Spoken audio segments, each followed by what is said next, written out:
నమస్తే పేరెంట్స్, నేను మీ care for kids doctor Chaitanya. ఇవాళ మనం డిస్కస్ చేసుకునే పాయింట్ చాలా కామన్ బట్ నెగ్లెక్టెడ్ టాపిక్. అసలు డైపర్స్ వాడచ్చా? వాడితే ఎలాంటి టైప్ ఆఫ్ డైపర్స్ వాడాలి?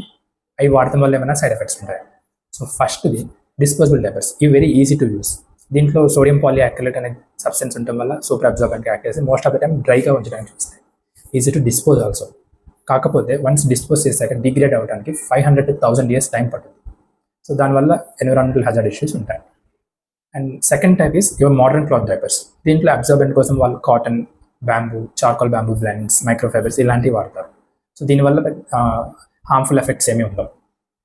ఇవి ఈజీ టు యూస్, కాకపోతే మెయింటెనెన్స్ చేస్తూ ఉండాలి. లైక్ నీట్గా క్లీన్ చేయడం, తర్వాత నీట్గా డ్రై అవ్వాలి. అదర్వైజ్ వాటి వల్ల ర్యాషెస్ రావడం, ఇన్ఫెక్షన్స్ రావడం చూస్తూ ఉంటాం. ఇవి ఇనిషియల్గా హై కాస్ట్ పెట్టినా, but on the long run it is cheaper than the your normal disposable diapers. And the third type is your traditional లంగోటీస్.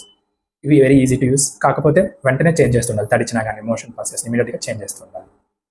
So ఇవన్నీ ఎందుకు మాకు ఏదో సజెస్ట్ చేయండి సార్ అంటే, అసలు టైప్ ఆఫ్ డైపర్ మ్యాటర్ కాదు.